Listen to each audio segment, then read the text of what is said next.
गिबि गिबियावनो जोंनि सनितपुर जिल्ला दुलाराय बाथौ गौथुमनि सिङाव थानाय फालुफुंबिया बाथौ गौथुमनि गोथार सिबिसालियाव जों दिनै 2 बोसोर जाबाय बाथौ गोथार सानखौ सिबिनाया। दिनै जोङो 37 गामिनि न'खर बिथांमोना दिनै बाहागो लादों। बे हाबाफारियावनो जों फुंनिफ्राय दिनै सानसेनि हाबाफारि लानानै लाइमोन बिथांमोनखौ जों माखासे धोरोमारि आब्रुथिखौ लाखिनो थाखाय बा हारिमुखौ जौगालांहोनो थाखाय जोङो गिबियावनो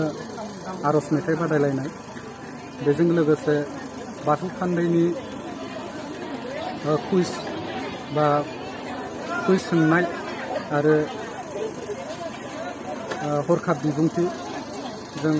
बाथौ खान्दै बिजाबनि गेजेरजों लाइमोन बिथांमोनखौ जों बादायलायनाय दिनैनि बे गोथार बाथौ सानखौ लोब्बा लानानै जों सानसेनि हाबाफारिजों खुंफुंनो लाहार फाहार जाबाय, दा जागासिनो। बेजों लोगोसे जों रागि माइनाव जोंनि बे बियाबनि सिबिसालियाव आर'जनि हाबाफारि लाफानानै माखासे गोनांथार बाथौ धोरोमनि सोमोन्दै बोसोनफोरखौ जों सावरायलांनो थाखाय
गागि आफादनिनो लेङाइ नेहाथारि आरो लोगोसे